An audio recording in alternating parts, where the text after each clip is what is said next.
पूरी दुनिया में केवल एक देव महादेव ही एक ऐसे हैं कि जिस मंदिर में जाओ लोटा भर के पानी चढ़ाओ और तुम्हारी मर्जी पड़े जैसा श्रृंगार करे।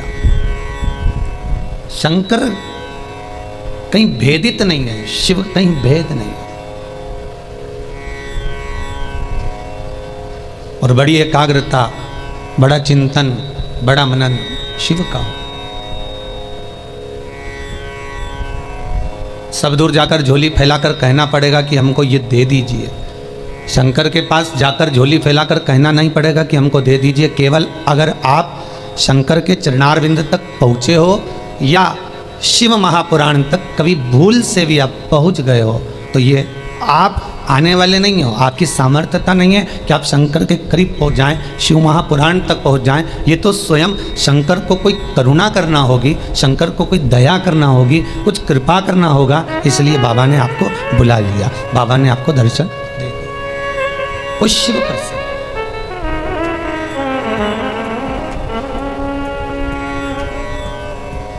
शंकर के दरवाजे पर जाकर कुछ मांगना भी मत, वो तो खुद दे देगा। बस जाकर बोल देना कि बाबा ऐसी बात है।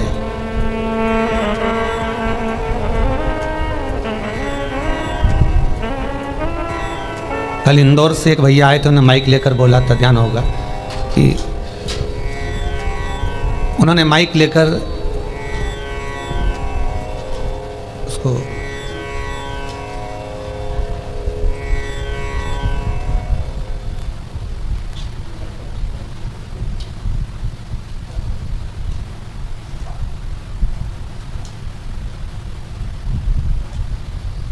माइक लेकर बोला था कि भाई बाबा छोटा सा बालक है, आईसीयू में पड़ा हुआ था, पर भगवान शिव की करुणा ऐसी हुई, उसने कोई उपाय ऐसा कर लिया कि बालक आईसीयू से भी हट गया और यहाँ वो लेकर भी आ गए। आपकी उपासना, आपका भजन, आपका कीर्तन, आपका नाम जाप, आपका स्मरण कभी खाली नहीं जाता, कभी नहीं। वो भक्ति के एक पन्ने पर लिखा हुआ है।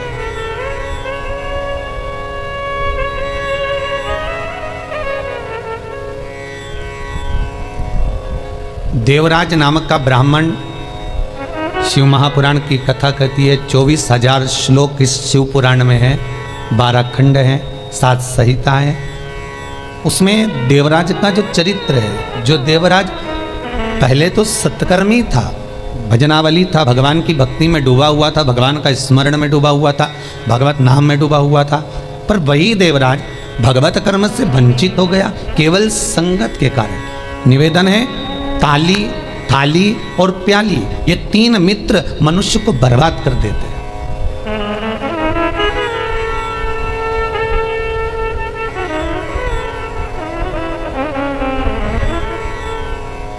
एक प्रशंसा करने वालों से दूर रहना, बहुत जल्दी बर्बाद करेंगे ये हमारा।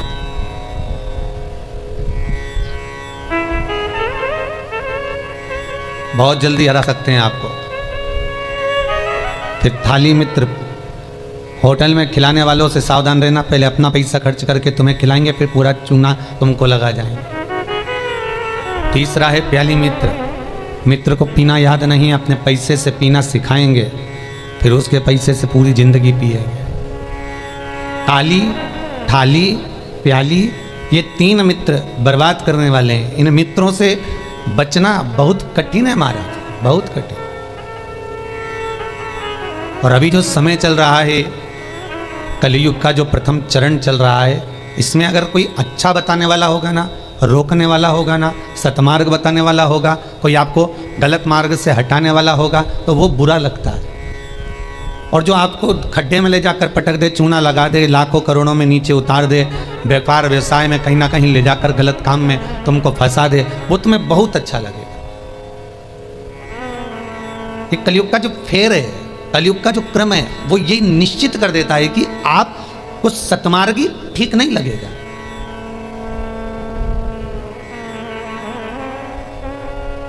इस व्यासपीठ से कितने उपाय बताए जाते हैं, हर चीज का उपाय है और लोग कर भी रहे हैं और फायदा भी है, पर उस उपाय को कई लोग ऐसे हैं कि करते ही नहीं है।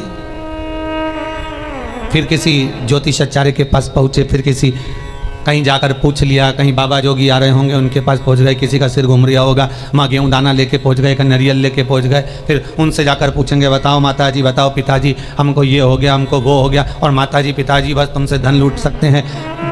बताएं क्या? जो शिव है नजदीक में, जो शंकर है करीब में, जो शिव विराजमान है तुम्हारे भीतर, स्वयं जिसकी आराधना राम कर रहे हैं, जिसकी आराधना कृष्ण कर रहे हैं, जिसकी आराधना देवी कर रही है, दत्त कर रहे हैं, और सारे मंडल, नवग्रह, 16 मातृका, पंचलोकपाल, जितने भी देव हैं, 33 कोटि देवता जिसकी आराधना कर रहे हैं, वो शंकर की आराधना करने में अपना क्या जाता है?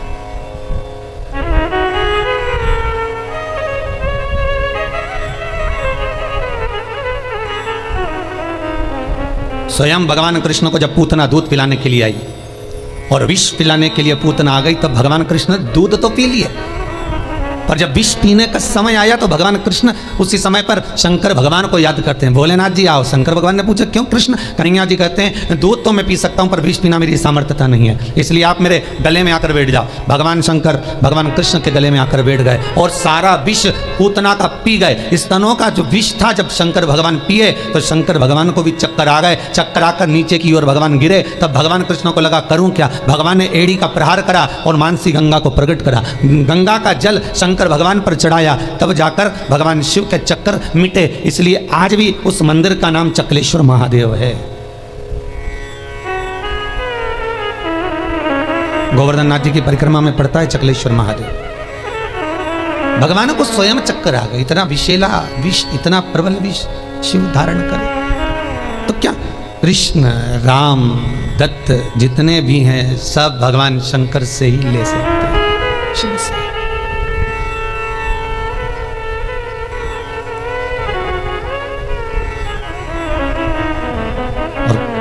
कभी खजाना कम ना होता उसके दरवाजे का, वो लुटाता रहता है। अंबारियों में लुटाया उसने। जब विदर्भ राज भीष्मक की कन्या रुक्मिणी ने भगवान कृष्ण को वर्ण किया, तब भगवान कृष्ण स्वयं ब्राह्मण से कहते हैं कि रुक्मिणी जी से जाकर कह दो कि तू जगदम्बा के मंदिर पर पहुंच जा, मैं तुझे लेने के लिए पहुंच जाऊंगा। क्योंकि भगवान कृष्ण जानते हैं एक शंकर का मंदिर और एक देवी का मंदिर, ये दो मंदिर के दरवाजे कभी बंद नहीं होते, कभी बंद नहीं। देवी माँ है, माँ अगर रात को भी सो रही है और बच्चे की आहट सुनाई दे जाए तो माँ जाग जाती है। माता का दरबार, माता का मंदिर कभी बंद नहीं होता। हाँ, माता जी का श्रृंगार वगैरह थोड़ा बहुत करना हो तो भले थोड़ी देर बंद कर दे, पर माता का मंदिर बंद नहीं होता। कभी जाना वैष्णो देवी, रात भर दर्शन चलते हैं। कभी जाना देवास की टेकरी, रात भर दर्शन चलते हैं। कभी जाना मैयर, कभी बिजासन। तुम जितने देवी के मंदिर में जाओगे, चाहे मनसा जाओ, कामाख्या जाओ, चाहे चिंतपूर्णी, नैना, ज्वाला, सारे मंदिरों में रात भर दर्शन होते हैं। क्यों? क्योंकि माँ अपने बच्चों को जागता हुआ देखती है तो माँ सो नहीं सकती। एक जगदम्बा और एक शंकर। शंकर का मंदिर भी कभी बंद, हाँ ये चोरों से बचाने के लिए भले मंदिर में ताला लगा दिया जाए, पर शिव का मंदिर भी बंद नहीं होता। तो शंकर का मंदिर क्यों नहीं बंद होता? तो शंकर भगवान की कथा कहती है क्योंकि शंकर शमशान में निवास करते हैं। शमशान का गेट काहे को बंद करेंगे? वहां कौन आ रहा है? वहां तो कभी भी आ सकते।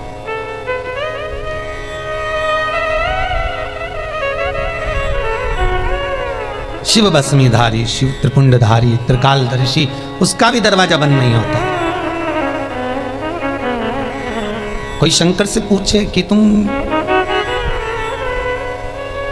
कितनी बजे सोते हो? भगवान शंकर से कोई पूछ ले या माता रानी जगदम्बा भवानी से कोई पूछ ले तुम सोते कब हो? चलो वो भी जाने दो, तुम घर की माँ से पूछ लेना, माँ तू कितनी बजे सोती है? जरा सी बच्चे की आहट आई जग जाएगी। भले बच्चा छोटा है तब की भी बात जान दो, बच्चा अगर बड़ा भी हो गया ना, कॉलेज भी पढ़ रहा है हो, बच्ची नौकरी वोकरी भी करने की तैयारी कर रहा हो या नौकरी कर भी रहा हो ना, तो भी माता का हृदय माता का होता है। अगर बच्चे की जरा सी रात्रि को पढ़ने बैठा हुआ है, बैठा भले बड़ा बच्चा है पर रात को अगर पढ़ाई कर रहा है कितनी बजे बेटा पढ़ने बैठा और कितनी बजे तक पढ़ा, माता को बेटे को बताने की जरूरत नहीं होती। बेटा बताए ना माँ को तो भी माँ जान जाती है कि रात को तू 4 बजे तक पढ़ रहा था, ले मैं चाय बना कर ला देती। ये माता की आहट है, ये माता की वात्सल्यता है, ये माता की करुणा है।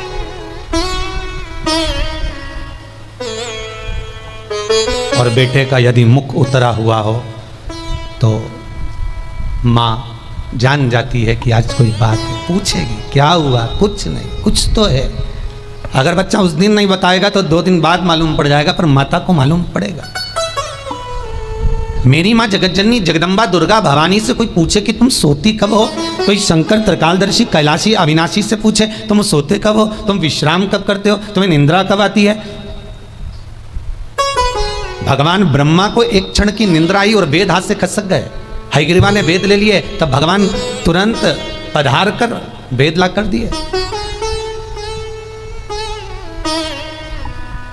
भगवान विष्णु 4 महीने के लिए सोते हैं। देव सोनी एकादशी पे सो गए, अब देव उठनी आएगी ना कार्तिक में, तब बढ़िया चकाचक उठेंगे। दत्त भगवान भी सोते हैं। सारे 33 कोटि देवताओं के सोने का श्रृंखला लिखी हुई है कि कौन देवता कहाँ कितने समय के लिए विश्राम करता है, कितने समय के लिए आराम करता है, कितने समय के लिए कौन सा देवता कब निंद्रा ग्रहण करते हैं, ये सब कुछ शास्त्रों में लिखा हुआ है। पर एक देवाधिदेव महादेव के लिए कहीं नहीं लिखा कि शंकर भगवान कितनी घड़ी, कितने पल, कितने क्षण सोते हों। एक शिव के लिए और एक जगत जननी जगदम्बा अम्बा माता पार्वती के लिए कहीं नहीं लिखा कि ये सोते हो।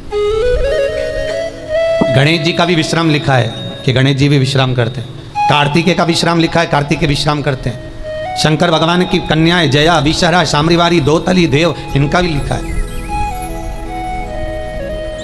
इनका भी वर्णन लिखा है। जया, विषहरा, शामरीवारी, दोतली और देव, ये 5 कन्या शाम को ठीक प्रदोष काल के समय पर विश्राम ले लेती है।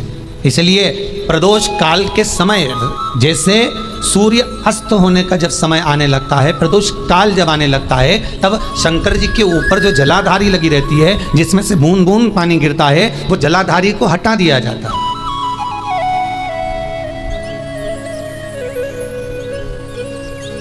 पर भारत की भूमि पर 4 मंदिर ऐसे हैं जहां पर जलाधारी नहीं हटती, जहां पर निरंतर जलाधारी में से जल गिरता है, निरंतर। प्रदोष काल के समय जया, विषहरा, शामरीवारी, दोतली जो शंकर भगवान की कन्या है, ये भी विश्राम कर लेती है। अशोक सुंदरी शिव की पुत्री, ये भी विश्राम कर लेती है। पर अगर विश्राम नहीं करते तो शिव, किसी ने पूछा सारी दुनिया आराम करती है, आप विश्राम करते हो, क्या मतलब है ये? शंकर भगवान कहते हैं मेरे कंठ पर भरा है विष, दिन भर लेता हूं राम का नाम, दोनों को मिला दो तो हो गया विश्राम। शिव विश्राम भी कर रहे हैं तो वो वाला विश्राम नहीं कि कहीं पलंग पर, कहीं सैया पर कहीं जाकर सो गए, आराम कर लिया, या तकिया लगाकर सो गए। भगवान राम का दर्शन करोगे तो सोते हुए दर्शन मिल जाएगा, कृष्ण का करोगे तो सो रहे हैं रुक्मणी जी चरण दवारी, श्री जी बाबा का करोगे तो ठाकुर जी सो रहे हैं, श्रीमद वल्लभाचार्य जी चादर उड़ा रहे हैं। सारे देवताओं का दर्शन करोगे आपको तो मिल जाएगा। पर शंकर का सोता हुआ फोटो कहीं मिल जाए आपको कि वो विश्राम कर रहे हैं और कोई उनके चरण दबा रहा हो या कोई उनका चरण डुला रहा हो, तो वो बहुत कठिन।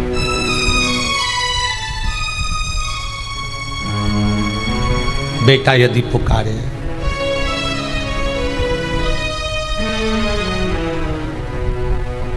एक वो पहले एक भजन चलता था, वो बेटा जो पुकारे माँ को आना चाहिए, ऐसा कुछ था उसमें। बेटा जो बुलाए माँ को आना चाहिए।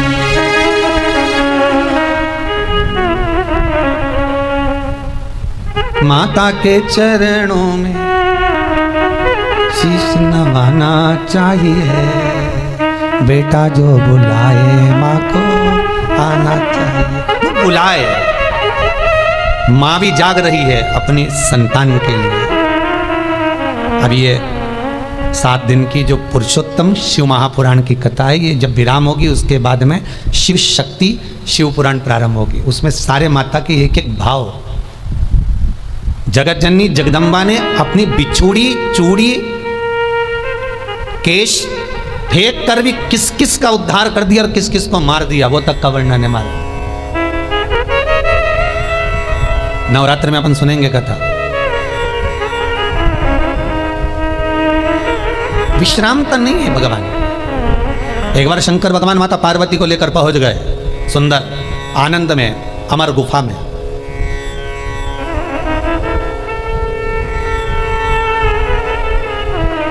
जिस अमर गुफा में शंकर पार्वती जी को अमर कथा सुना है, केवल पार्वती को नहीं, केवल माता पार्वती को अमर कथा नहीं सुनाई है भगवान शंकर ने अमर गुफा में।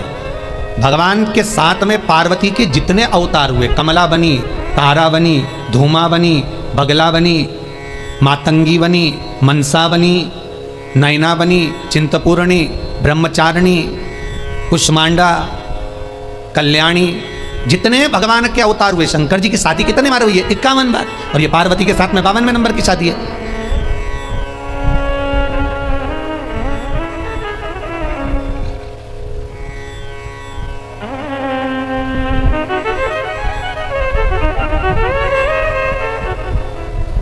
कई बार भगवान की शादियों के पीछे भी झगड़ा होने लगता है, भाई लोग उसमें भी झगड़ लेते हैं। ये गांव में पंडित जी कथा करने आए, उन्होंने सुंदर महाभारत सुना दी। सुनाई तो उसमें सब अच्छा अच्छा सुना दिया, द्रौपदी का चरित्र भी कह दिया, 5 पति थे, ऐसा था वैसा था। इतने में पंडित जी जाने लगे कि आज महाभारत समापन हो गई, चलो सब दूर से दक्षिणा इकट्ठी कर लाऊं, जजमान के घर जाऊं। पटेल साहब क्या कहे, पटेल साहब राम राम। पटेल साहब बोले सीताराम जी आओ पंडित जी बैठो। अब पंडित जी तो बैठ गए, कटिया लगा दी, पटलन गोबर से लीप रही थी। पटेल साहब बैठे थे, हुक्का धुन रहे थे। हुक्का धुनते धुनते बोले पंडित जी तुमने कई कथा सुनाई महाराज, हमारा मन चोखा कर दिया, मेरा मन चोखा कर दिया। पर जय कथा तुम पहले सुना देते ना तो हमारी जिंदगी संवर जाती। तो पंडित जी ने हाथ जोड़ के कहा पटेल साहब ऐसा क्या कथा में से ले लिया तुमने? अरे पंडित जी जैसे वो युधिष्ठिर, अर्जुन, नकुल, सहदेव, भीम सब जुआ खेल रहे थे, ने हार गए, उनके पास हारने का कुछ नहीं था तो उन्होंने अपनी पत्नी के लगा दिया। मैं भी एक बार हार रहा था, मेरे को क्या मालूम था, ने पटलन के लगा देता।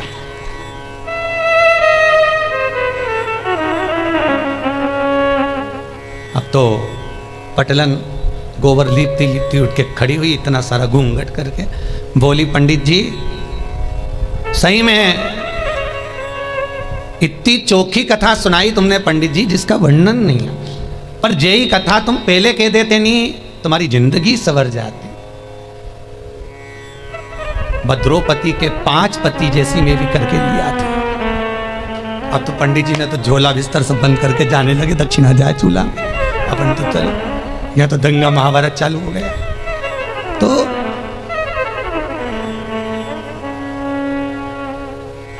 केवल पार्वती को अमर कथा नहीं सुनाई जा रही है, शिव महापुराण की कथा कर रही है, पार्वती अकेली कथा नहीं सुन रही है। पहले जितने भगवान शंकर के साथ में पार्वती के अवतार हुए हैं, जन्म हुए हैं, हर जन्म में पार्वती शिव के साथ अमर गुफा में कथा श्रवण करने के लिए गई। हर अवतार में, चाहे उमा हो, महेश हो, हर अवतार।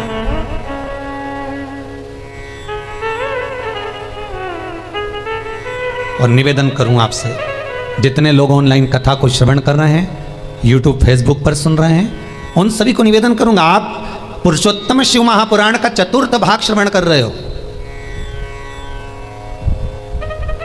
ये 4th भाग का पहला दिन है। आप अगर पूरी कथा को श्रवण कर रहे हैं, सावन से सुन रहे हैं, भादो से सुन रहे हैं, जितने भी समय से आप कथा सुन रहे हो वो आपकी मर्जी है। पर शिव महापुराण की कथा कहती है कि जिससे पार्वती बार बार जन्म ली है और जन्म लेकर अमर गुफा में कथा श्रवण करने के लिए गई है। शिव महापुराण की कथा कहती है जो एक बार एकाग्र चित्त मन से शंकर की कथा को सुनता है, ये इसका एक जन्म नहीं, ना जाने कितने जन्म का पुण्य इसका प्रबल होता है, तब जाकर ये शंकर की कथा को श्रवण कर पाता, तब ये शिव का अनुमोदन कर पाता।